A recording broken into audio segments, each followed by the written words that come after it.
चलिए स्टार्ट करते हैं अपने आज का टॉपिक। तो लास्ट लेक्चर में हम देख रहे थे कॉन्स्टिट्यूशन ऑफ इंडिया और लीगल एप्टीट्यूड में ये काफी इंपॉर्टेंट, ये बोल सकते हैं one of the most important topics, because constitution हमारे लीगल सिस्टम का पूरा फाउंडेशन है, जैसे हमने बात की। और जितने भी कानून आज की डेट में इंडिया में फॉलो हो रहे हैं वो सारे इसके ऊपर डिपेंडेंट है, ये हमने देखा। लास्ट ब्लॉक में हम राइट ऑफ इक्वालिटी वाले टॉपिक पे बात कर रहे थे। आर्टिकल नंबर जो है that is 14 to 18। Article number 14 मैंने आपको बताया था, इसमें बात हो रही थी इक्वालिटी बिफोर द लॉ। एक स्टेटमेंट था कानून सबके लिए एक बराबर है, बट फिर हमने बात की थी कि इनकम्प्लीट है। कानून उन लोगों के लिए एक बराबर है जो आपस में एक बराबर है। जो सब अलग अलग कैटेगरी को बिलोंग करते हैं उनके लिए सेम कानून होना अपने आप में इनजस्टिस है। और valid classification, legal classification is allowed. और ये सिस्टम हम देखते हैं बहुत जगह, कैटेगरी वाइज कानून होते हैं लोगों के लिए। जैसे फॉर इंस्टेंस अगर आप रेलवे में ट्रैवल करते हो, एग्जांपल दे रहा हूँ, तो रेलवे में देखना आप टिकट बुक कराते हो ना, तो उसमें ना वो बर्थ की जो है ना वो प्रेफरेंस होती है। सबको लोअर बर्थ चाहिए होती है। तीन, जैसे 3 टियर एसी होता है ना, तो 1 2 3 बर्थ होती है। 2 टियर वाले में 2 होती है और एक फर्स्ट एसी होता है, इसमें कैबिन होता है। तो अगर 3 टियर है ना तो सबको चाहिए नीचे वाली बर्थ, फिर ऊपर तक कौन चढ़ेगा, वैसा होता है। तो आप है ना जब ट्रेन की टिकट ऑनलाइन बुक करते हो तो उसमें प्रेफरेंस पूछता है कि विच बर्थ डू यू प्रीफर। लेकिन देखना मोस्टली वो लोग क्या करते हैं, लोअर बर्थ पहले सीनियर सिटीजन को अलॉट करते हैं एज वाइज। तो जिसकी ज्यादा एज है उसको लोग लोअर बर्थ जो है अलॉट करेंगे, बाकी लोगों को मिडल और अपर बर्थ। आप लोग क्या प्रेफर करते हो, लोअर या अपर?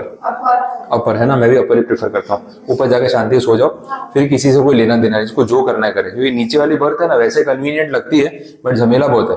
कोई ना कोई आके उठा देगा, भैया 2 मिनट बैठने दो, थोड़ी देर बैठने दो, अगला स्टेशन है हमारा, तो नींद खराब करेगा। अच्छा, सामान ला के रख देगा नीचे, तो फ्लोर पे तो जगह होती नहीं है, सारे बैग भर दिए होते हैं, अपना लोअर बर्थ भी चला जाता है, तो हार्डली उस पर कभी सोने को मिलता है। ऊपर वाले बर्थ पे क्या एक बार चढ़ना है, उसके बाद कहीं जाना नहीं। अच्छा, कुछ चाहिए भी तो नीचे किसी से मांग लो, तो भैया ये दे दो वो दे दो, उतरने की भी झंझट नहीं, कोई मना नहीं करेगा। तो मुझे भी अपर बर्थ बेस्ट लगती है।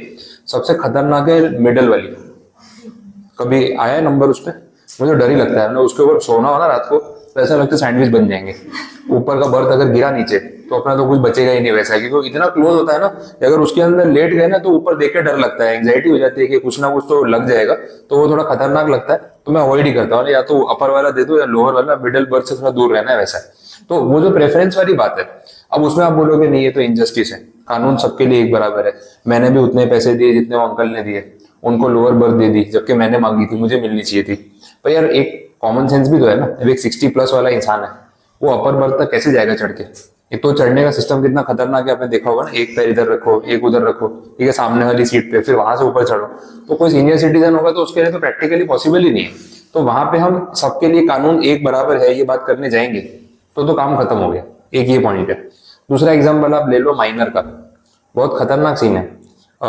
माइनर के ऊपर क्रिमिनल चार्जेस जो है अगर वो कभी लगते भी है तो केस फाइल करने का या केस चलाने का सिस्टम पूरा अलग है। ठीक है ना, जुवेनाइल जस्टिस बोर्ड करके बोलते हैं। जुवेनाइल मतलब वो इंसान जो बिलो 18 है लेकिन उसने कोई क्राइम किया, जैसे मर्डर। मर्डर वाले केस में अगर 18 साल से नीचे का इंसान मर्डर करता है तो उसको मैक्सिमम सजा होती है 3 साल, और 18 से ऊपर वाला मर्डर करता है तो उसको सजा होती है फांसी या उम्र कैद, वहां तक जा सकता है। हाँ, 18 मतलब एडल्ट, बट बिलो 18 हो, जिस दिन क्राइम किया उसने, अगर वो बिलो 18 है तो माइनर में आ जाता है। और माइनर को जेल नहीं होती, उसको ना वो रिहेबिलिटेशन होम में भेजते हैं, सुधार गृह बोलते हैं, तो उसको सुधारने के लिए भेजते हैं। तो 15 साल का लड़का अगर किसी का खून कर दे तो उसको फांसी नहीं होगी, उसको जुवेनाइल जस्टिस कोर्ट में सुधार गृह में भेजेंगे, उसको वहां पे 3 साल रखेंगे, उसको सुधारने की कोशिश करेंगे कि वो बाहर निकल के अच्छा इंसान बन के समाज में रह सके। पर ये अगर वो 15 के बदले 19 का होता तो फांसी भी हो सकती थी, फिर सीधा वापस रिस्टार्ट, ठीक है, फांसी हो गई तो फिर वापस 0 से शुरू करो, वैसा हो जाएगा। तो आप सोचो कि वो दोनों कानून में फर्क कितना है। 15 साल की एज वाले ने सेम एक्सीडेंट या सेम एक्टिविटी की, उसके लिए डिसीजन अलग, 19 वाले के लिए अलग। तो बोलेंगे ना ये तो इनजस्टिस हो गया, ऐसा वैसा ये वो, तो फिर इनजस्टिस नहीं है, वो कैटेगरी के बेसिस पे कानून अलग अलग हो सकता है। मेल फीमेल के लिए भी ऐसा होता है, वो भी हो सकता है, ठीक है। जैसे मेटर्निटी रिलीफ एक और एग्जाम्पल हो गया। तो मेटर्निटी रिलीफ एक्ट जो बना 1961 का है, वो फीमेल के लिए ऑब्वियसली, कि भाई अगर प्रेगनेंसी वाली कंडीशन है और आप वर्किंग वुमन हो तो प्रेगनेंसी वाली ड्यूरेशन में आप मेडिकल लीव ले सकते हो, और उस टाइम पे आपकी सैलरी आपको मिलेगी, आपको जॉब से निकालेंगे नहीं, रिकवरी के लिए आपको कुछ दिन मिलेंगे, सब कुछ होगा। तो before the date of delivery, expected date of delivery and after that आपको छुट्टी मिलती है, और छुट्टी का ड्यूरेशन है 26 वीक्स। पहले 12 वीक्स था, अभी इन्होंने 2019 में या 21 में अमेंडमेंट किया, 19 में, और ड्यूरेशन बढ़ाकर 26 वीक्स कर दिया। दैट इज वेरी गुड कि भाई उतना आराम मिलना चाहिए वैसा है। अब बाकी के लोग बोल रहे हैं, जो मेल पर्सन है, बोले यार इनको छुट्टी मिलती हमें नहीं मिलती, इनजस्टिस है, इनको मिल रही तो हमें मिलनी चाहिए। तो यार कोई वो लॉजिक ही नहीं है। प्रेगनेंसी वाला केस तो भगवान ने फीमेल को वो फीचर दिया है, तुम्हें दिया नहीं तो तुम कैसे छुट्टी लोगे? बात समझ आ रही है? ठीक है। अब जिसके लिए जो चीज प्रैक्टिकली एप्लीकेबल है वही हो सकता है। हाँ, अभी ये कंसेप्ट लेके आए हैं कंपनीज में, पैटर्नल लीव भी होती है, और वो सही भी है। और जैसे बैंगलोर है या गुरुग्राम है या मुंबई है, कोलकाता है, बहुत सारे सिटीज में जहाँ पे हस्बैंड वाइफ दोनों वर्किंग है और सोलो फैमिली रहते हैं, किसी और सिटी से आए हुए हैं। अब अगर वाइफ प्रेग्नेंट है और डिलीवरी वाली सिचुएशन है, उसकी डिलीवरी हो गई, तो संभालने के लिए वहाँ कोई नहीं, हो सकता है उसका हस्बैंड ही हो। अब वाइफ की डिलीवरी है और हस्बैंड ऑफिस में फुल डे काम कर रहा है, कैसे पॉसिबल है? तो आप उसको छुट्टी दो या ना दो, वो तो काम पे आ ही नहीं पाएगा। तो इससे बेटर है एटलीस्ट उस दिन के आसपास उसको कुछ दिन की छुट्टी मिल जाए, तो थोड़ा अपना वाइफ का केयर टेकिंग कर पाएगा, ये होगा। तो बहुत सारी कंपनीज ने सामने से पैटर्नल लीव स्टार्ट की है कि वाइफ की एक्सपेक्टेड डेट ऑफ डिलीवरी के आसपास 10 दिन, 12 दिन, 2 हफ्ते की आप छुट्टी ले सकते हो केयर टेकिंग के लिए, कि थोड़ा सेटल हो जाओ, उसके बाद फिर आप वापस से रिज्यूम कर लो तो चलेगा। So that is okay. But वो 10-12 दिन, 2 हफ्ते समझ आता है, फिर 26 हफ्ते की छुट्टी मांग रहे हो जैसे फीमेल को मिल रही है वैसे, तो वो जरूरी नहीं है ना। तो इक्वालिटी की बात वही हो सकती है जहां पे दो लोग एक बराबर है। सर जैसे देर में फांसी मिलती है, और अगर वुमेन अगर प्रेग्नेंट हो तो वो उसको 6 मतलब जब तक बच्चा 6 साल का नहीं होता तो उसको छोड़ देते हैं। हाँ, वो रूल्स हैं वैसे, वो मूवी में जवान में देखा होगा। हाँ हाँ, वो रूल्स है वैसे। तो ऐसे तो बहुत सारे रूल्स हैं कि भाई प्रैक्टिकली बहुत चीजें अलग होती है। अपने को क्या हर केस पता है? वो मूवी में आपने वो सीन देख लिया कि वो प्रेग्नेंट थी और फिर बाद में बच्चा 5 साल का हो गया, 6 साल का हो गया, उसके बाद फांसी हो गई एंड ऑल दैट। तो वो ऐसे तो और बहुत सारे अलग अलग रूल्स हो सकते हैं। That is one of the rule, वैसा है, तभी बताया उन्होंने। ठीक है,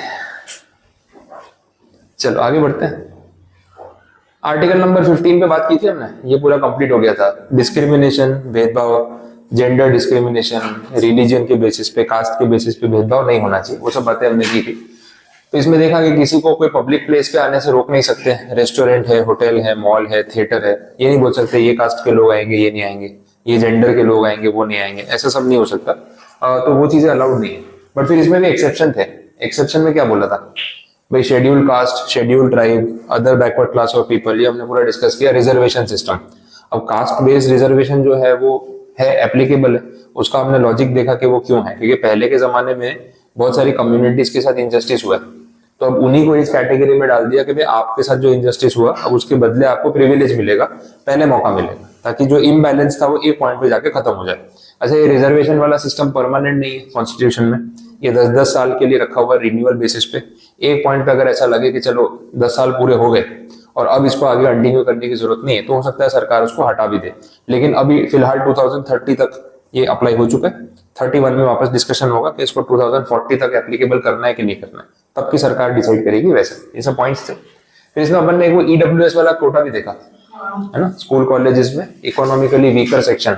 ये कब आया था? 2019 कॉन्स्टिट्यूशन का अमेंडमेंट किया गया और उसमें आया इकोनॉमिकली वीकर सेक्शन, और उस हिसाब से ये सारी चीजें चल रही है, वैसे हमने देखा। ठीक है, आगे बढ़ते हैं। नेक्स्ट आ रहा है आर्टिकल नंबर 16। 16 वाला जो है 15 के साथ कंटिन्यू हो रहा है या उससे कनेक्टेड है। इस पे जाने से पहले इसको स्किप करो, पहले एक दो छोटे आर्टिकल जो कंप्लीट कराता हूँ, लास्ट में इस पे आते हैं। 16 को स्किप करो, थोड़े इजी वाले पहले दे रहा हूँ। ये है 17 आपने स्कूल टाइम में कहीं सुना होगा या पढ़ा होगा। अबॉलिशन ऑफ अनटचेबिलिटी, कुछ ध्यान में है ऐसा? एक है ना, ये भी अपना समझो अपने एंसेस्टर्स की गलती है जिसको सुधारा गया। अपने पुराने जमाने में, बहुत पुराने जमाने में कास्ट वाइज, कैटेगरी वाइज ऐसा डिवीजन किया था। अनटचेबल्स मतलब जिनको टच नहीं कर सकते, ऐसी कम्युनिटीज को मतलब उस कैटेगरी में डाल दिया कि ये कास्ट के लोग जो है ना, हम इनको हाथ नहीं लगा सकते, अनटचेबल है, इनके हाथ का खाना नहीं खा सकते, पानी नहीं पी सकते। अब सोचो ऐसा किसी को ट्रीट करोगे, उस बेचारे को कैसा फील होगा? अब अपन सब है, सब में से आप किसी एक को बोलो कि भाई इससे दूर बैठो, इसको टच नहीं कर सकते, इसके साथ नहीं बैठ सकते, इसके हाथ से पानी नहीं पी सकते, तो उसको कैसा फील होगा? क्या मेरे साथ ऐसा भेदभाव क्यों कर रहे हैं? समझ आ रही? एक पूरी कम्युनिटी के साथ ऐसा आप करोगे तो उन लोगों को हमेशा ऐसा डिप्रेशन ही फील होता होगा कि यार हम तो पता नहीं इनसे कुछ छोटे हैं, कम है, हमारे साथ ऐसा व्यवहार होता है। आदत पड़ गई होगी लेकिन मेंटली तो गलत हो गया। जब कॉन्स्टिट्यूशन आया तो बोला ये नहीं चलेगा, हमारे पुराने पूर्वजों ने जो गलतियां की हम कंटिन्यू नहीं करेंगे। अनटचेबिलिटी को आर्टिकल में लिख दिया। देखो बात बहुत छोटी सी हो सकती है, अनटचेबिलिटी कोई बहुत बड़ा मैटर शायद नहीं भी होगा, लेकिन आर्टिकल में लिखा हुआ है कि भाई अब किसी को ऐसा ट्रीट किया तो ये सीधा अनकॉन्स्टिट्यूशनल है, सीवियर क्रिमिनल ऑफेंस है, आप ये समझ लो वैसा। इसमें इतनी बात बोली और कुछ भी नहीं। Next article 18 abolition of titles.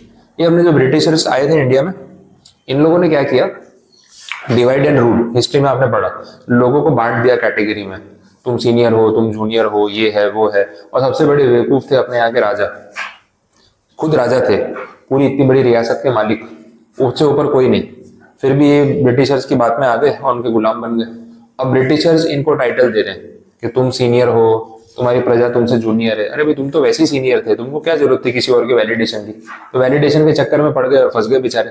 अब ये जो टाइटल्स है इसमें ना ब्रिटिशर्स ने क्या किया, बहुत सारे लोगों को ऐसे टाइटल्स दे दिए। ये एग्जाम्पल्स है, सर, राज बहादुर, राय साहब, नाइट एक्सेट्रा, ऐसे सब टाइटल तब के जमाने में चलते थे।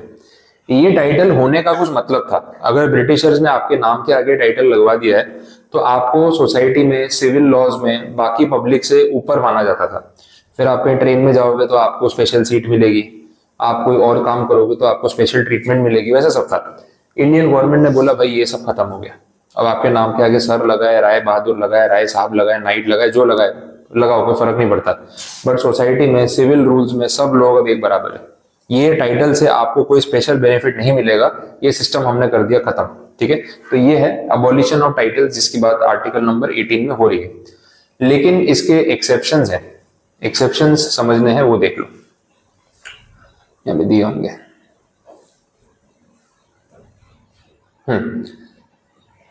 कुछ एक्सेप्शंस की बात यहाँ पे कर रहे हैं, मैं इन जनरल आपको बता देता हूँ। पहली बात हो रही है मिलिट्री या एकेडमिक डिस्टिंक्शन की। No title not being a military or academic distinction shall be conferred by the state. इसका मतलब है सरकार किसी को मिलिट्री के बेसिस पे कोई टाइटल दे सकती है, एकेडमिक्स के बेसिस पे कोई टाइटल दे सकती है जो वैलिड है। जैसे सपोज आप कंपनी सेक्रेटरी की पढ़ाई कर रहे हो, किस लिए कर रहे हो? ताकि आगे आप सीएस बनो। सीएस बनोगे तो नाम के आगे लिखोगे ना सीएस, तो कितना प्राउड फीलिंग होगा, उसी के लिए तो इतनी मेहनत कर रहे हैं कि नाम के आगे सीएस का टैग लगेगा। ठीक है, तो वो सीएस का टैग भी तो ये टाइटल हो गया। बोले अभी बोला अबॉलिशन ऑफ टाइटल, अब बोला सीएस लगा दो। भाई वो टाइटल तो आपकी एकेडमिक सिचुएशन की वजह से ना, आपने पढ़ाई करके वो टाइटल अचीव किया है, ऐसा थोड़ी फ्री में किसी ने आपको दे दिया, मेहनत से मिला है ना, वो वैसा है, वो चलेगा। अच्छा, आप मिलिट्री में कोई पोस्ट पे हो, रिटायर्ड मेजर, जनरल, लेफ्टिनेंट, ठीक है, वो सब नाम है आपके, तो वो लाइफ टाइम आपके साथ रहेगा, क्योंकि आपने आर्मी की एग्जाम्स क्लियर की है, आपने ट्रेनिंग ली है, आपने आर्मी में कंट्री को सर्व किया है, तो आपके नाम के आगे वो टैग लगा है और वो तो लाइफ टाइम रहता है। रिटायरमेंट के बाद भी रिटायर्ड कर्नल, वो कर्नल वर्ड लग गया तो एक बार लाइफ टाइम तक रहेगा, तो that is because of your military position, तो दैट इज ओके, चलेगा, कोई प्रॉब्लम नहीं है। फिर बोला no citizen of India shall accept any title from any foreign state. किसी और देश के लोग आके आपको टाइटल देके जा रहे हैं, क्या मतलब है उसका? वो अलाउड नहीं है।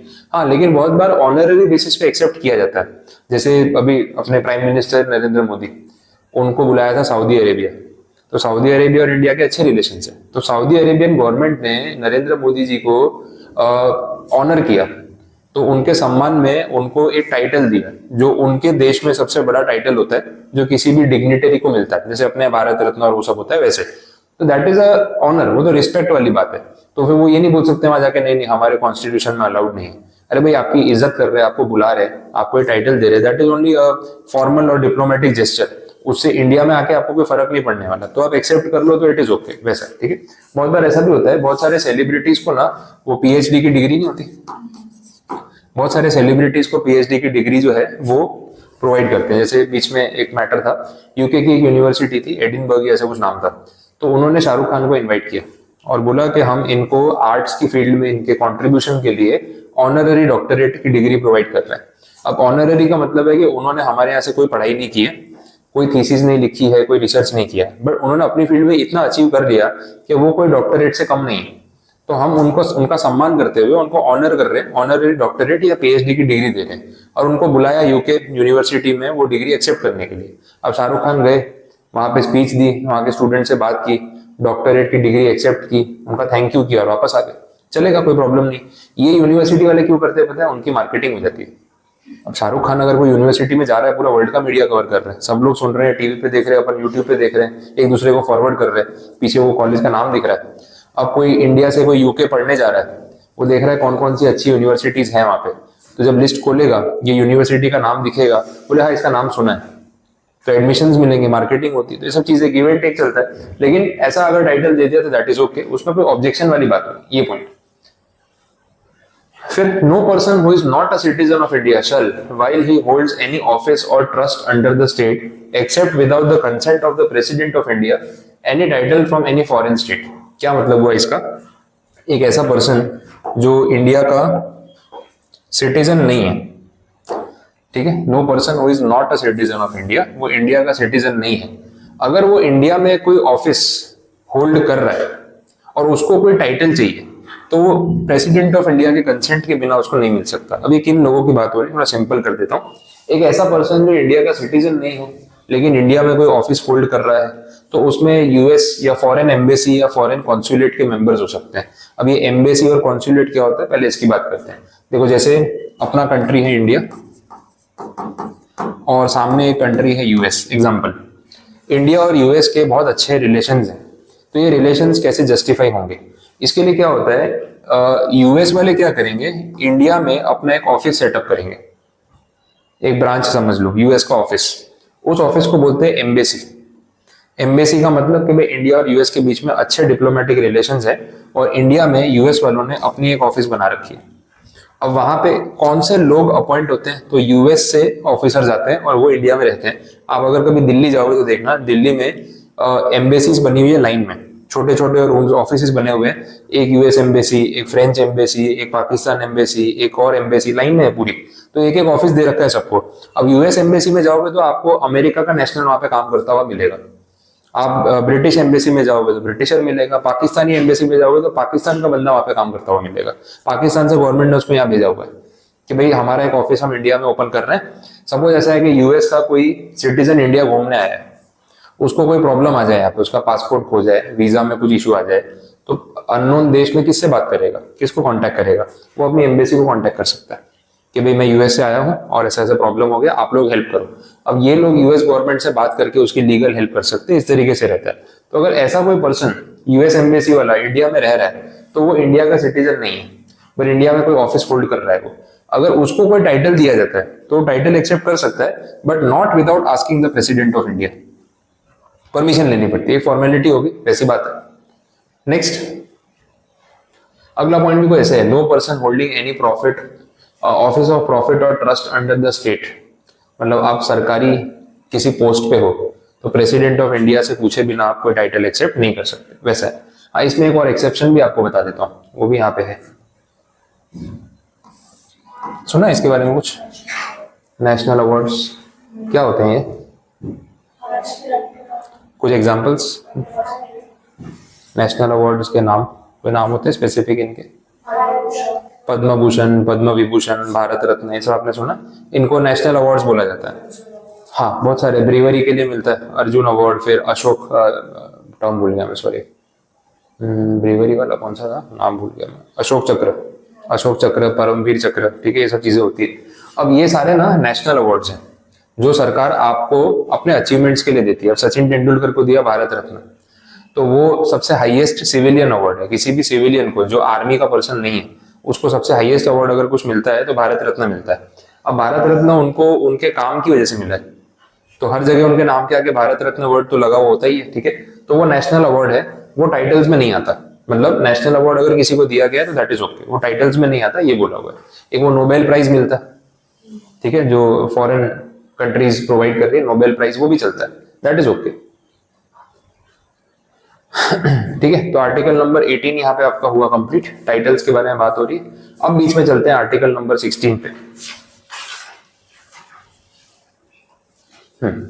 Equality of opportunity in matters of public employment. बोला सरकारी नौकरी की जब बात आती है तो सरकारी नौकरी के लिए सबको एक बराबर अपॉर्चुनिटी मिलनी चाहिए। सरकार के लिए कोई कम या ज्यादा नहीं है, सबके पास इक्वल अपॉर्चुनिटी है। ये स्टार्टिंग में बोला, it guarantees all citizens equality of opportunity in the matters relating to employment of office under the state, state का मतलब गवर्नमेंट, सरकारी नौकरी, बोला सबको बराबर की अपॉर्चुनिटी मिलनी चाहिए। बट ये बोलते ही फिर नीचे बात चेंज कर दी, आगे आएगा। सेकेंड आर्टिकल में बोल रहे, सब आर्टिकल में, it prohibits discrimination against a citizen, किसी के साथ भेदभाव नहीं किया जाएगा कि इस कास्ट के लोगों को नौकरी देंगे और इसको नहीं देंगे, ऐसा नहीं कर सकते, ठीक है, सबके लिए बराबर का मौका है। लेकिन कुछ एक्सेप्शंस हैं। एक्सेप्शंस क्या है वो देखो, इंटरेस्टिंग पॉइंट्स। सबसे पहला, Parliament can make a law that in regard to a class or classes of employment or appointment to an office under the government of a state on a union territory under any local or other authority with in the state, residence within that state or union territory prior to such employment shall be an essential qualification। Focus किस चीज पे किया जा रहा है, residence पे, कि भाई आप रहते कहाँ पे हो, इसके ऊपर। अब मैं इसको सिंप्लीफाई कर देता हूँ, इतना कुछ कॉम्प्लिकेटेड पॉइंट नहीं है। एक एग्जांपल लेते हैं, गुजरात गवर्नमेंट कुछ नौकरियां निकाल रही है, गुजरात में उनको कुछ स्टाफ की रिक्वायरमेंट है, ठीक है, गुजरात गवर्नमेंट को। अब वो लोग ना कुछ ऑफिसर्स अपॉइंट करना चाहते हैं, तो उन्होंने वैकेंसी निकाली कि भाई ये पोस्ट पे इतने इतने ऑफिसर चाहिए, ये क्वालिफिकेशन होनी चाहिए। अब उन्होंने कंडीशन लगा दी कि अगर आपका गुजरात में रहने का अपना घर है या आप ऑलरेडी गुजरात में रहते हो तो आपको पहला प्रेफरेंस मिलेगा, ठीक है। अगर आप किराए पे रहते हो या कुछ भी है लेकिन आपका अपना घर है, गुजरात में रहते हो, हमें आपको घर नहीं देना पड़ेगा, आप खुद रहते हो, ऑलरेडी यहीं पे रहते हो, तो आपको पहला प्रेफरेंस मिलेगा। अब ये डिस्क्रिमिनेशन है या दिस इज कॉमन सेंस, ये सवाल है। किसी ने बोला, अब देखो कोई महाराष्ट्र में रहता है, नौकरी ढूंढ रहा है बेचारा, काम नहीं मिल रहा, गुजरात गवर्नमेंट ने भर्ती निकाली, बोले यार मैं गुजरात गवर्नमेंट में अप्लाई कर देता हूँ, मेरे पास मेरिट है, पढ़ा लिखा हूँ, मुझे नौकरी मिल जाए तो गुजरात में रह लूंगा मैं। अब गुजरात में भी बहुत सारे लोग हैं जिनके पास नौकरी नहीं है। जब उन्होंने फॉर्म भरा तो उनको पहली प्रायोरिटी मिली, महाराष्ट्र वाले को सिलेक्ट नहीं किया, गुजरात वाले को जॉब दे दी। अब वो बोल रहा है मेरे साथ तो इनजस्टिस हुआ, भाई पूरा भारत देश तो एक है, मुझे नौकरी क्यों नहीं दी, मेरा भी तो मेरिट अच्छा था।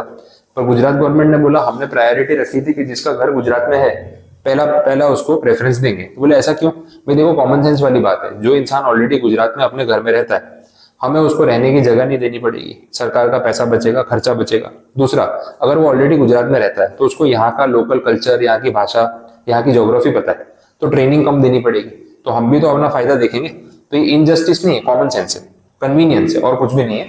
तो बोला ये चलेगा, ये इनजस्टिस में नहीं आता। सिर्फ इतनी बात बोलिए कि रेसिडेंशियल एड्रेस के बेसिस पे अगर प्रायोरिटी दी जाए लीगल है, बस इतना बोला है। तो शॉर्ट में ये चीज लिख के रखोगे या इसको नोट करके रखोगे तो भी काफी है। कुछ लिखने जैसा लगे तो अपने वर्ड्स में आप साथ साथ में लिखते जाना, नेक्स्ट टाइम जब पढ़ो ना तो पैराग्राफ नहीं पढ़ना पड़े और जल्दी याद आ जाए, तो वो आपको साथ साथ में करते रहना है। अंडरलाइन किया हुआ, साइड पे लिखा हुआ काम आएगा। कुछ नोट करना है तो लिख के रखना, एग्जाम्पल्स तभी ध्यान रहेंगे।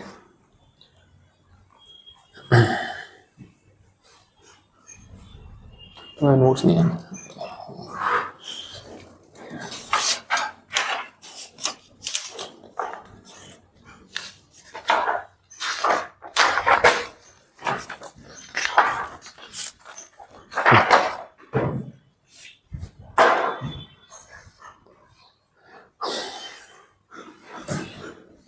पेज नंबर 10 पे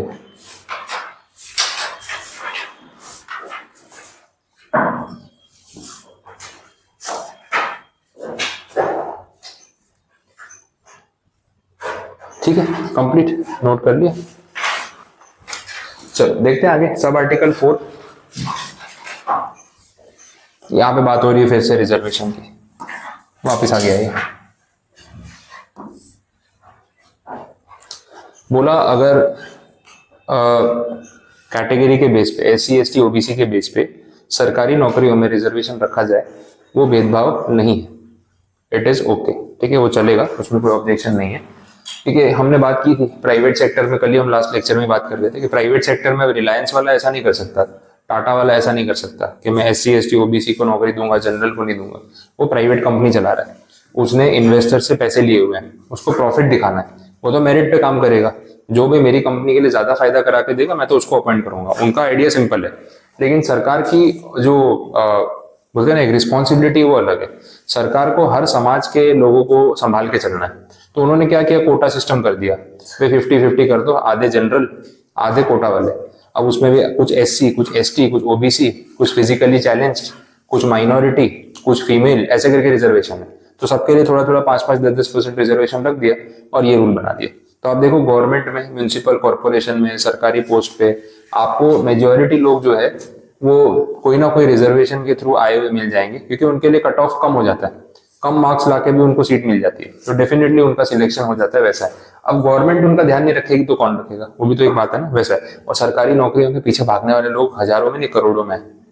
बहुत खतरनाक सिस्टम है और मजबूरी भी है। मतलब अपने यहाँ पे ना गुजरात में इस साइड पे कंट्री में ये प्रॉब्लम नहीं है। अपने पास यहाँ पे ना बिजनेस की अपॉर्चुनिटी है, प्राइवेट जॉब की अपॉर्चुनिटी है, प्रोफेशनल स्टडीज की अपॉर्चुनिटी है, स्पोर्ट्स म्यूजिक आर्ट्स की भी अपॉर्चुनिटी है। लेकिन आप है ना दूसरे स्टेट्स में चले जाओ, बिहार साइड जाओ, झारखंड उड़ीसा जाओ, वो जो पूरा बेल्ट है, उत्तर प्रदेश जाओ, काफी सारी जगहों पे, कोलकाता है, वेस्ट बंगाल है, वहां पे ना इंडस्ट्रीज उतनी नहीं है जितनी इस तरफ है। अपना क्या गुजरात महाराष्ट्र वाला बेल्ट, राजस्थान वाले बेल्ट पे ना इंडस्ट्री और बिजनेसेस ज्यादा है, उस तरफ पूरा उल्टा है। वहां का यंगस्टर आपकी एज का जब बाहर निकलता है ना, उसके पास फैक्ट्री और इंडस्ट्री है ही नहीं, क्योंकि वहां पे उतना डेवलपमेंट हुआ नहीं है। उसके अलग फैक्टर्स और रीजन है बहुत सारे कि भाई क्यों नहीं हुआ है, लेकिन है। अब उनके पास ऑप्शन क्या बचता है? सरकारी नौकरी। अब सरकारी नौकरी के पीछे सब भाग रहे हैं, लाखों बच्चे सरकारी नौकरी की पढ़ाई करते हैं, सीटें हजारों में होती है। यूपीएससी की जो एग्जाम होती है, यूपीएससी की एग्जाम का डेटा बताऊंगा आप पागल हो जाओगे। यूपीएससी की एग्जाम में ना 10 से 12 लाख लोग तैयारी करते हैं। कितने बच्चे तैयारी करते हैं? 8 लाख, 10 लाख, 12 लाख। फाइनली जो लोग आईएएस ऑफिसर बनते हैं ना, दैट नंबर इज 1000। 10 लाख में से 1000 जो एक्चुअली में उस सेशन के बाद आईएएस बन के निकलते हैं विद ट्रेनिंग एंड एवरीथिंग। 1000। सोचो क्या रेशियो है ये, कितना परसेंट हुआ? 1% भी नहीं हुआ, 0.1% भी नहीं हुआ। वैसा है। और अपने यहाँ पे अपने प्रोफेशनल एग्जाम्स में 15-20%, 25% रिजल्ट आता है, स्टूडेंट्स को वो भी कम लगता है। 25% बच्चे ही पास होते हैं, या 1% भी पास नहीं होते। अब आप सोचो 10 लाख में से 1100 लोग आईएएस बने, जिसका 1101 नंबर का रैंक था, वो आपको क्या लगता है वो केपेबल नहीं होगा आईएएस ऑफिसर बनने के लिए? बट वहां तक जाके भी वापस आया होगा, नहीं हुआ। समझ आ रहा है? और इसमें अटेम्प्ट्स लिमिटेड होते हैं। मेरे पहचान में 2-3 लोग हैं, उन्होंने भी दिए। यूपीएससी वाले 6 अटेम्प्ट देते हैं आपको, मतलब 6 साल तक आप अटेम्प्ट दे सकते हो। अगर वो 6 अटेम्प्ट में नहीं हुआ, खत्म, उसके बाद कुछ नहीं, कुछ और करो। तो लोग, और ये यूपीएससी की पढ़ाई लोग जनरली ग्रेजुएशन की बात करते हैं, तो ग्रेजुएशन आते आते आप 21-22 के हो चुके हो, ये 6 अटेम्प्ट आते आते आप 28 के हो चुके हो, उसके बाद भी नहीं हुआ। अब 28 के बाद दूसरा कुछ ढूंढ रहे हो कि अब क्या करूँ, ये तो खत्म हो गया ऑप्शन। अच्छा, इसमें कैसा है, एक है ना वो एंट्रेंस एग्जाम होती है, फिर एक है ना मेंस होती है, फिर एक उसके बाद होता है इंटरव्यू। ये इसका प्रोसेस है। अगर एंट्रेंस निकल गई और मेंस भी निकल गई एग्जाम्स, इंटरव्यू में मार्क्स कम आ गए, तो वापस से शुरू करो। ऐसा सिस्टम है, ठीक है? एंट्रेंस पास किए, मेंस में फेल हुए तो एंट्रेंस भी वापस दो, दोनों पास कर लिए, इंटरव्यू में फेल हो गए तो एंट्रेंस वापस दो। सोचो, ऐसा सिस्टम है। तो सरकार भी तो खेल रही है ना लोगों के साथ। एक तो 10 लाख में से 1000 सिलेक्ट करोगे, उसमें भी उनके 6 साल निकाल दोगे। जो इंटरव्यू तक आ चुका है उसको एंट्रेंस एग्जाम वापस क्यों देनी पड़ेगी?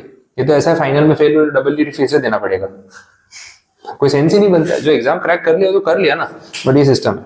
और बेचारे जिनके अपॉर्चुनिटी नहीं, उसके पीछे भाग रहे हैं। और आधे लोग तो क्या है, वो हवा में ना आईएएस बनेंगे, उस चक्कर में भाग रहे हैं कि अपने को डिग्निटी मिलेगी, रिस्पेक्ट मिलेगी, ये वो। बट रेशियो तो देखो, 6 साल देने के बाद अगर आप नहीं बने तो क्या होगा? तो वो भी एक रिस्क फैक्टर है, ठीक है? तो बड़ा मैटर है वैसा है। तो यहाँ पे बोला है कि सरकार रिजर्वेशन देती है और उस हिसाब से अपॉइंटमेंट करती है। Next, sub article number 4A, ये क्या बोल रहा है देखें। यहाँ पे बात हो रही है प्रमोशन की। मैं मेन वर्ड्स पकड़ रहा हूँ, प्रमोशन, सीनियोरिटी, ये सब बोला हुआ है। अब जब प्रमोशन देना होता है, सरकारी भर्तियां होती है, सरकारी नौकरी में भी एम्प्लॉयज का प्रमोशन तो होता है, उनका पे स्केल बढ़ता है, पोस्ट बढ़ती है। प्रमोशन के टाइम पे भी ये रिजर्वेशन देखा जाता है कि कोटा वाला जो है ना, उसको पहले प्रमोट करो, उसको बाकी जो जनरल में है वो सीनियर भी होगा तो शायद पीछे रह जाएगा, इसका पहले प्रमोशन। ऐसा भी हो सकता है। बोला वो डिस्क्रिमिनेशन नहीं है, वो अलाउड है, वो लीगल है। ये सब बातें की, थोड़ा अनफेयर सा लगता है लेकिन ऐसा है। नेक्स्ट, 4B, इसमें कुछ रिजर्वेशन की बात कैलकुलेशन के हिसाब से हो रही है, कैलकुलेटिव वाला पॉइंट है। सरकार हर साल सरकारी नौकरियां तो निकालती है, उसमें कुछ लोगों को भर्ती करती है। अच्छा, सरकारी नौकरियां बहुत इजीली मिलती नहीं है, क्यों? इतना कम नंबर है। आईएएस ऑफिसर खाली 1000, 10,000 बना दो ना कम से कम, 1 लाख लोगों को तो अपॉइंट कर दो, क्यों नहीं करते? एक सरकारी ऑफिसर को कितनी फैसिलिटी मिलती है, आपको थोड़ा बहुत भी आइडिया होगा तो उनको कितनी फैसिलिटी मिलती है, पैसा अच्छा मिलता है, ये फ्री वो फ्री, बच्चों की पढ़ाई, राशन, पेट्रोल, फोन का बिल, सब चीज में उनको फ्री मिलता है। तो सरकार पे ही तो खर्चा आ रहा है, और सरकार वो खर्चा कहाँ से कर रही है, जो आपसे टैक्स ले रही है उसी में से कर रही है। तो सरकार अगर आपसे लिया हुआ पैसा ज्यादा एम्प्लॉयज में बांट देगी, ठीक है, ज्यादा एम्प्लॉयज में बांट देगी, तो सिचुएशन में क्या होगा, फिर उनके पास फंड्स नहीं बचेंगे, तो गवर्नमेंट भी तो कंजूसी और कॉस्ट कटिंग करेगी। अब गवर्नमेंट ये नहीं करती है कि एम्प्लॉय के फालतू बेनिफिट बंद कर दे। जैसे प्राइवेट कंपनी में एक एम्प्लॉय को जितनी बेनिफिट्स मिलते हैं, अगर सरकारी एम्प्लॉय को भी उतने ही बेनिफिट मिले तो सरकार का पैसा बचेगा ना पर पर्सन, तो ज्यादा लोगों को नौकरी दे पाएंगे, बट उनको वो भी नहीं करना है। तो उस चक्कर में क्या हो रहा है ना कि भाई सरकार ज्यादा लोगों को अपॉइंट नहीं कर पाती। बट हर साल जितनी भी रिक्रूटमेंट आती है उसमें वो लोग क्या कोशिश करते हैं, आधे रिजर्वेशन वाले आधे जनरल वाले, जो परसेंटेज है तो मेंटेन करना है। बट मैथमेटिकली ये चीज बोलना इजी है, प्रैक्टिकली ऊपर नीचे हो जाता है। मान लो ऐसा हुआ इस साल जनरल कैटेगरी वाले सीट्स में 40% लोग ही अपॉइंट हुए और कोटा वाले 60, ऐसा हो गया। अब अगले साल उल्टा करना पड़ेगा, ये 60 ये 40, तभी तो एवरेज आएगा 50-50 का। तो फेयर अनफेयर वाली बात नहीं है। इस साल कोटा वाले ज्यादा अपॉइंट हुए तो जनरल वाले बोल रहे यार हमारे साथ तो इनजस्टिस हो गया। लक की बात है, अगले साल उल्टा होगा, ठीक है। तो एवरेज कर सकते हैं। तो यहाँ ऐसा बोला हुआ है कि ये एवरेज करने का राइट गवर्नमेंट को है, क्योंकि वो ऐसी गारंटी नहीं दे सकते कि हम एग्जैक्ट 50-50 ही अपॉइंट करेंगे, ऊपर नीचे हो सकता है भाई, ये प्रैक्टिकल चीज है। तो वो अलाउ किया है कि ऐसा हो सकता है कि एक साल 40-60 हो गया ना, तो अगले साल 60-40 कर देंगे, चलेगा, ठीक है। नेक्स्ट सब आर्टिकल 5, हाँ ये भी बहुत अच्छा पॉइंट है। कुछ रिलीजियस मैटर है, चक्कर ही सारे यही सब है, रिलीजियस में ये वही चलता रहता है। तो देखो रिलीजियस मैटर में एग्जैक्टली क्या बोला है वो समझना, ये भी एग्जांपल दे रहा हूँ। सरकार जैसे हर किसी का ध्यान रखती है, हम बात कर रहे थे, तो मिनिस्ट्री भी बड़ी अजीब अजीब सी बनती है। एक है ministry for development of minority communities in India, उसका डिपार्टमेंट है माइनॉरिटी कम्युनिटीज की वेलफेयर के लिए बनाया गया डिपार्टमेंट। माइनॉरिटी का मतलब क्या है पहले वो समझो। इंडिया में माइनॉरिटी कास्ट बेस्ड नहीं है, माइनॉरिटी पॉपुलेशन बेस्ड है। जो कास्ट जो धर्म को मानने वाले लोग सबसे ज्यादा होंगे वो मेजोरिटी, बाकी के माइनॉरिटी। तो इंडिया में हिंदू धर्म फॉलो करने वाले लोग सबसे ज्यादा है, तो भाई हिंदुइज्म जो है वो मेजोरिटी में आता है। अब अगर आप हिंदू रिलीजन के अलावा कोई भी रिलीजन फॉलो करते हो तो आप माइनॉरिटी में हो गए बाय डिफॉल्ट।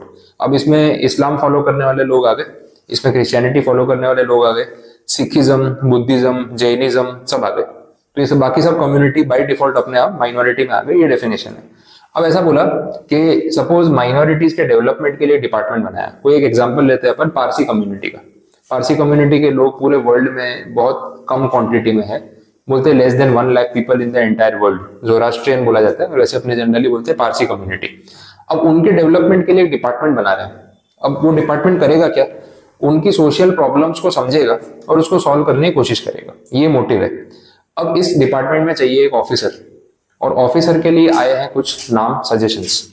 अब जो सजेशन आए हैं उसमें एक बंदा जो है वो सिख है, एक हिंदू है, एक मुस्लिम है और एक पारसी है। 4 ऑफिसर्स की लिस्ट आई है। कौन से ऑफिसर को पहले प्रेफर करें, क्यों ऐसा? उनकी कम्युनिटी का है, तो उसकी कम्युनिटी में क्या प्रॉब्लम्स है, क्या करना चाहिए क्या नहीं करना चाहिए वो समझता है, ठीक है। तो अब यहाँ पे आपने क्या किया, कॉमन सेंस लगाई कि भाई पारसी बंदे को सिलेक्ट करो, वो ठीक से काम कर लेगा, उसको सिखाना नहीं पड़ेगा। अब जो बाकी के 3 है ना, वो बोल रहे यार ये तो गलत हो गया, हम भी तो मेरिट वाले हैं, हम भी पढ़े लिखे हैं, पारसी कल्चर हम समझ लेंगे, सीख लेंगे, भाई नौकरी तो दो। ये तो आपने कास्ट बेस्ड रिक्रूटमेंट कर दिया, but department he caste based है तो वही करेंगे ना। आपने भी तो वही बोला, कोई भी कॉमन इंसान बोलेगा कि पारसी कम्युनिटी के लिए डिपार्टमेंट बनाया है तो पारसी कम्युनिटी को अपॉइंट करो ना, क्या मतलब हुआ उसका। तो अगर ऐसा कर रहे हैं ना तो ये डिस्क्रिमिनेशन नहीं है, कॉमन सेंस है। बोलना चाह रहे हैं कि this is allowed and this is legal, ठीक है, ये पॉइंट हुआ। नेक्स्ट सब आर्टिकल 6, ये सेम पॉइंट अपना वो ईडब्ल्यूएस वाला, इकोनॉमिकली वीकर सेक्शन की बात नहीं हो रही थी, कोटा सिस्टम। एग्जैक्टली वही बोला कि जो लोग इकोनॉमिकली वीकर सेक्शन से बिलोंग करते हैं उनको भी सरकार नौकरी देगी, और उनके लिए कितने परसेंट सीट रिजर्व करेगी, 10%। आया समझ में, क्लियर है। तो एजुकेशन में भी उनके लिए रिजर्वेशन है, नौकरियों में भी रिजर्वेशन है, ये पॉइंट है। तो ये आप परसेंटेज और वो ईडब्ल्यूएस वाला टर्म टिक करके रखना वैसा।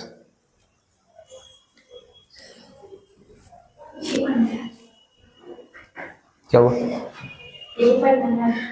हाँ तो और कुछ पढ़ाऊंगा। अच्छा टाइम ही कितना बचा है, बस खत्म ही तो होने वाला है, 6 बजे तक ही पढ़ा रहा हूँ, इस पे फिर वो कम्युनिकेशन स्टार्ट नहीं कर रहे।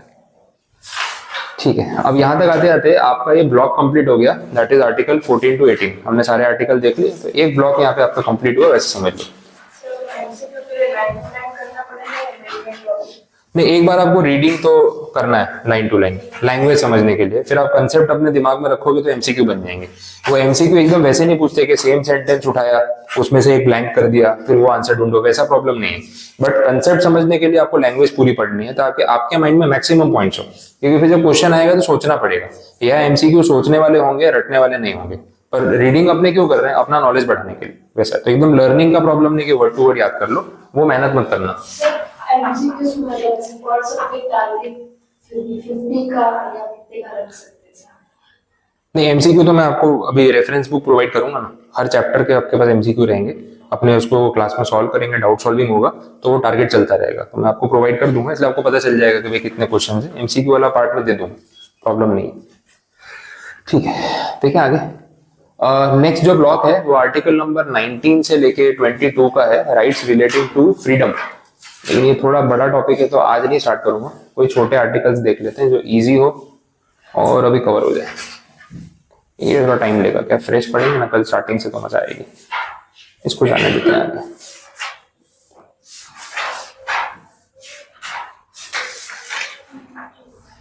इसमें फर्स्ट वाला आर्टिकल ही थोड़ा टाइम कंज्यूमिंग है, सेकंड वाले से ले सकते हैं। चलो वही करते हैं, आर्टिकल 19 से ही शुरू करते हैं।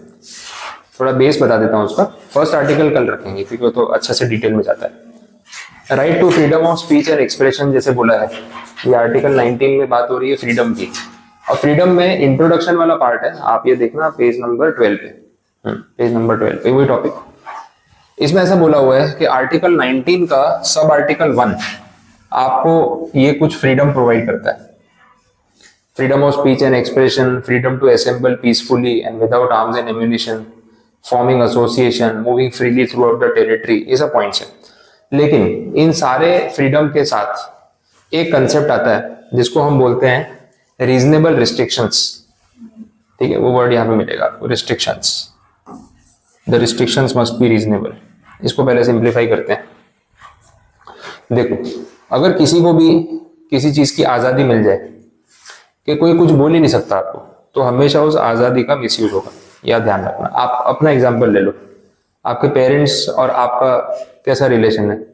आप जो चाहो कर सकते हो, कुछ नहीं बोलेंगे, वैसा होता है? नहीं, उल्टा हो जाता है। हर बात में कुछ ना कुछ सुना के चले जाते हैं, डांट खानी पड़ती है, फिर अपने डरते रहते हैं, बोले यार मम्मी डांटेगी, पापा डांटेंगे, पता नहीं क्या बोलेंगे, पूछना पड़ता है। अब देखो, अब उनको ऐसा शौक है आपके ऊपर ऐसा रिस्ट्रिक्शन रख के, कहीं जाना है तो पूछ के जाओ, किससे मिल रहे हो, क्या कर रहे हो, कहाँ जा रहे हो, क्या खा रहे हो, कितने बजे आओगे, सब पूछ पूछ करते हैं। कभी कभी अपन इस एज में इरिटेट बहुत हो जाते हैं, बोले कितने सवाल पूछते हो, साथ में आ जाया करो। ठीक है, आ रहा हूँ अभी ट्यूशन से निकला हूँ, कहाँ पहुंचे, कितनी देर में आओगे, इतनी देर क्यों लग गई? बोले यार मैं भी इंसान हूँ, छोटा बच्चा हूँ, खो जाओ आगे, थोड़ी देर बैठे थे, बातें कर रहे थे, आगे अपने आप क्या हो गया? तो अपने ऐसे चिड़ रहे होते हैं कि छोटी छोटी बात पे सवाल पूछते हैं, पर वो कंसर्न होते हैं आपके बारे में, एक वो भी है। अब वो एज ग्रुप भी वैसा है ना, कितनी बार क्या होता है अपने को पता नहीं है अपन सही कर रहे हैं गलत कर रहे हैं, क्या हो रहा है क्या नहीं हो रहा, और ये चीजें लाइफ को आगे इम्पैक्ट कर सकती है। तो पेरेंट्स आर कंसर्न कि जब तक आप थोड़ा सा मैच्योर नहीं हो जाओ अपने लेवल पे, आपको लगता है अभी आप फुल मैच्योर हो चुके हो, लेकिन अभी भी कुछ चीजें सीखनी बाकी है लाइफ में, ऐसा है, एक्सपीरियंस नहीं उतना उनको है, तो वो डरे हुए रहते हैं, हमेशा टेंशन में रहते हैं। तो कहीं ना कहीं आपको उनको हर चीज पूछ के करनी है, वैसा हो जाता है, आप इरिटेट भी हो जाते हो, लेकिन ये सिस्टम है। अगर आपको फुल फ्रीडम दे दी, आपके पेरेंट्स ने बोल दिया आज के बाद तुमको जो करना है करो, कुछ नहीं बोलेंगे। अच्छा, ये भी सार्कास्टिक होता है, अगर मम्मी ने पूछे जो करना है कर, मैं कुछ नहीं बोलने वाली, तब कुछ नहीं करना होता तब अगर कुछ कर दिया ना तो और गालियां पड़ेंगी। ठीक है, तो वो जो करना है कर का मतलब है कि चुपचाप बैठ जाओ, कुछ नहीं करना है, गुस्से में हूं मैं। ठीक है, बात वैसी है। पर अगर सच में आपको जेन्युइनली बोल दिया कि आज से आपको कोई कुछ नहीं बोलेगा, तो जरूरी नहीं कि आप कुछ गलत काम ही करोगे, लेकिन उस चीज का मिसयूज अपने आप हो जाएगा। जैसे आप कितने बजे भी जा रहे हो, कितने बजे भी आ रहे हो, कोई कुछ नहीं बोलेगा। अब रात को 12 बजे आओ कि 3 बजे आओ कि 5 बजे आओ, नवरात्रि वाला फीलिंग पूरे साल मिल रहा है, पूरी रात घूमो फिरो, कोई कुछ नहीं। नवरात्रि में देखा आप लोगों ने क्या सिचुएशन होती है? अब नवरात्रि में ना पूरा गुजरात स्टेट आपको छुट्टा छोड़ देता है, जो करना है करो। ठीक है, मिनिस्टर आके बोल जाते हैं टीवी पे, पूरी रात गरबा खेलो, कोई कुछ नहीं बोलेगा। ठीक है, स्टेटमेंट दे रहे, मजा आ रहा है सबको। अब देखो रास्ते में कितनी भीड़ होती है, सुबह 4 बजे लोग ऐसे घूम रहे हैं जैसे शाम के 8 बजे हुए, है ना, पूरा गरबा खेल के फिर रात को 3 बजे डिनर करने जा रहे हैं। मतलब क्या हो रहा है? अब अगर इतनी छूट आपको मिल गई पूरे साल, तो काम धंधा ही लोग छोड़ देंगे, गरबा ही खेलते रहेंगे पूरा साल। अगले दिन सुबह ऑफिस कौन जाएगा, क्लास पे कौन आएगा? बात समझ आ रही? नवरात्रि में स्पेशली मैं परेशान हो जाता हूँ, पूरी रात गरबा खेलते हो, सुबह के बैच होते हैं सब नींद में, अच्छा आधे तो गायब, जो आते भी वो ऐसे बैठे होते हैं, मतलब मैं कुछ बोल भी रहा हूँ ना तो पता नहीं उनके अंदर कुछ जा भी रहा है कि नहीं, ऐसे बैठे होते हैं। तो पूरा बैच एकदम सन्नाटे में होता है, ध्यान ही नहीं है। जो लोग होश में आ चुके होते हैं वो आज शाम के पासिस अरेंज करने में लगे होते हैं, पीछे चल रहा होता है मैसेज में, क्या हो गया सर, वो पासिस के लिए बात हो रही है, 1-2 मिनट 5 मिनट मेरे से टाइम मांग मांग के ना पास मांग रहे हैं वहां पे नीचे, मतलब फिर 2 मेरे लिए भी लिखवा दो, तुम बातें कर रहे हो तो पूरा ध्यान उसी में, कुछ पढ़ाई नहीं हो रही। तो जब आपको खुला छोड़ दिया कि जो करना है करो, तो उसका मिसयूज होना अपने आप शुरू हो जाता है, फिर आप काम पे ध्यान देके ना देके, सीरियस ना होके ये सब टाइम पास में ज्यादा लग जाते हो। तो कभी भी किसी को बोलते ना विदाउट एनी रिस्ट्रिक्शन छोड़ दिया तो रिस्क रहेगा। ये सारे जो फ्रीडम की बात हो रही थी ना, इसमें भी यही बोला कि आपको फ्रीडम है लेकिन कुछ रिस्ट्रिक्शंस सरकार आप पे लगा सकती है और आपको मानना पड़ेगा। अब वो रिस्ट्रिक्शंस रीजनेबल होने चाहिए, एकदम ऐसे अनरीजनेबल नहीं होने चाहिए। अब ये डिबेटेबल है कौन सा रिस्ट्रिक्शन कितना रीजनेबल है कितना नहीं, वो तो जब लगाएंगे तभी पता चलेगा, वैसा है। अब देखते हैं आगे बढ़ते हैं। इसमें जो पहला आपका फ्रीडम है, freedom of speech and expression, वो मैं आज के लिए पेंडिंग रख रहा हूँ। इंटरेस्टिंग है पर मुझे आराम से डिटेल में पढ़ाना है, जल्दी नहीं करेंगे, उसको स्किप करके सेकंड पॉइंट पे चलो। पहले b point, freedom of assembly. Assembly का मतलब है कहीं पे भी इकट्ठा होना, पब्लिक प्लेस में। Freedom of assembly, assemble peacefully and without arms and ammunitions. Peacefully assemble होना, इसका सिंपल मतलब है पब्लिक प्लेस में गैदरिंग करना। अभी आप अगर मान लो आपकी कॉलेज के बाहर बैठे हो, कॉलेज के बाहर ही बैठते हैं, अंदर कौन बैठता है, ठीक है, तो 5 लोग 10 लोग 15 लोग बैठे हो, तो या कोई क्रिमिनल ऑफेंस है, पुलिस आके उठा के ले जाएगी, बोले अंदर बैठना चाहिए बाहर क्यों बैठे हो, ठीक है भाई कैंटीन में बैठ जाएंगे, कल से कंपाउंड के अंदर जाके बैठना, क्लासरूम में तो नहीं बैठेंगे, बाकी जहां बोलना है बैठ जाएंगे, कोई प्रॉब्लम नहीं है। आप पीसफुली बैठे हो ना, कोई तोड़फोड़ कर रहे हो क्या, हॉकी स्टिक लेके बैठे, गाड़ियां वाड़ियां आ रही है तोड़ रहे हो, पत्थर वत्थर मार रहे हो, ऐसा तो कुछ कर नहीं रहा है। तो पीसफुली आप असेंबल हो, गैदरिंग करो, पब्लिक प्लेस में बैठो। अपने सूरत में तो आपको पता ही है ट्रेंड है, फुटपाथ पे देखा होगा आपने, आजू बाजू संडे को निकलो पूरा पिकनिक स्पॉट होता है ना। ये ट्रेंड पूरे वर्ल्ड में खाली सूरत में। कोई बाहर का इंसान आता है ना तो चौंक जाता है, बोले क्या चल रहा है, रास्ते में पार्टी करते हो तुम लोग या चटाई वटाई लगा के बैठे होते हो। और हमारी वो वेसू वाली साइड पे तो आप आओगे, वीआईपी रोड पे सब जगह, तो दोनों साइड मतलब ऐसे पब्लिक बैठी होती है ना, चटाई लेके आते हैं, फोल्डेबल कुर्सियां लेके आते हैं, पानी के जग लेके आते हैं, टिफिन विफिन लेके आते हैं, फुल पार्टी कर रहे हैं रोड पे बैठ के। और ऐसा भी नहीं 1-2 लोग है, 15-20 लोग है, 2-3 फैमिली जाती है, ग्रुप्स आते हैं, साइड पे बैठ के मस्त पार्टी कर रहे हैं, स्पीकर वीकर भी ले आते हैं, गाने वाने भी चल रहे हैं, तो पार्टी चल रही है पूरी। अब ये कोई क्राइम थोड़ी ना है, बैठो क्या फर्क पड़ रहा है। तो पीसफुली आप शांति से बैठो, खा पी रहे हो, बातें कर रहे हो, कोई परेशानी नहीं है, तो उसमें कोई रिस्ट्रिक्शन नहीं आएगा। ये सिंपल बात इन्होंने बताई, वैसा अलाउड है। एक्सेप्शंस हैं इसमें, लेकिन वो आज का पार्ट नहीं है, मैं कल वापस ये टॉपिक आपको फिर से पढ़ाऊंगा with exceptions. Association, business association होता है, textile owners association, restaurant owners association, diamond merchant association, jewellers की एसोसिएशन, ठीक है, कोचिंग इंस्टीट्यूशन की एसोसिएशन बना सकते हो आप अपना बिजनेस चलाने के लिए। अगर आप ग्रुप बना रहे हो तो उसमें कोई ऑब्जेक्शन नहीं है, ये भी लीगल है। फ्रीडम ऑफ मूवमेंट, पूरे इंडिया में कहीं भी घूमना फिरना हो तो जा सकते हैं, कोई पासपोर्ट वीजा कुछ लगता है आपको, यहाँ से महाराष्ट्र जाना है तो वीजा लगवाना पड़ेगा, ऐसा कुछ है नहीं। लेकिन अपने घर से ही कोई नहीं जाने देता, अपना केस अलग है, ठीक है, आपको फ्रीडम ऑफ मूवमेंट मिलता ही नहीं है। जैसे पूछोगे ना मम्मी गोवा जाना है, तो चुपचाप बैठ जा घर में, क्या गोवा जाना है, हम नहीं गए आज तक, तुझे जाना है, ठीक है बैठ जाओ, घर से ही ना हो जाती है। तो कहीं घूमने फिरने जाना हो, वो भी आउट स्टेशन, तो पेरेंट्स को मनाना मतलब नेक्स्ट टू इम्पॉसिबल। हम लोग क्लास का पिकनिक अरेंज करते हैं ना हर साल, तो जैसे पिकनिक की बात होती है ना, सब लोग एक्साइट हो जाते हैं कि पिकनिक जाना है। अब आप लोगों की सबकी डिमांड आती है, सर बोले 2 दिन का रखना, 3 दिन का रखना, यहाँ जाएंगे वहां जाएंगे। बोला पहले घर पे पूछ के आओ तुम लोग कि 2 दिन के पिकनिक पे कोई आएगा क्या नहीं। तुम्हारा मन है वो अलग बात है, घर वाले जाने नहीं देंगे वो तो देखना है।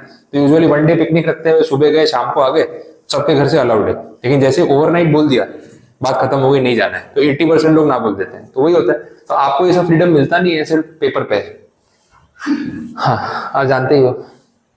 नेक्स्ट, फ्रीडम ऑफ रेसिडेंस, आप पूरे इंडिया में किसी भी स्टेट में जाकर रह सकते हो, चलेगा, कोई रिस्ट्रिक्शन नहीं। अब तो जम्मू कश्मीर वाला प्रॉब्लम भी नहीं है, वो भी सॉल्व हो गया है ना, तो कहीं भी रह सकते हैं, कोई ऑब्जेक्शन नहीं है। राइट टू अक्वायर प्रॉपर्टी, ये अपन ने देखा था ना, डिलीट कर दिया। देखो मैं आपको बता रहा था 1970s में, 1978 स्टार्टिंग में नहीं लिखा था, यहाँ पे लिखा है प्रॉपर्टी खरीदना अब आपका लीगल राइट है, फंडामेंटल राइट नहीं है। सरकार की जिम्मेदारी नहीं सबको एक एक घर देना, पैसे कमाओ खुद खरीद लो, सिंपल कर दिया, ठीक है। और last part, freedom to trade and occupation, जो बिजनेस करना चाहो कर सकते हो कि नहीं कर सकते, पर कोई रिस्ट्रिक्शन है, कुछ तो होगा। आपको अगर सीएस की प्रैक्टिस करनी हो तो कुछ मेहनत करनी पड़ेगी, पढ़ाई वढ़ाई जरूरी है, ये दुकान खोल के बैठ गए, बोर्ड लगा दिया बाहर कंपनी सेक्रेटरी, चलेगा ऐसा?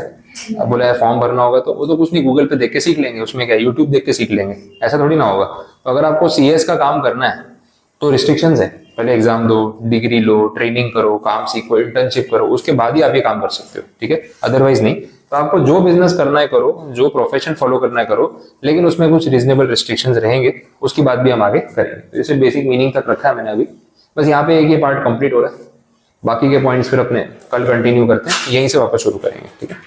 कुछ पूछना है, कोई एरिया तो बताओ। क्लियर, समझ आया यहाँ तक?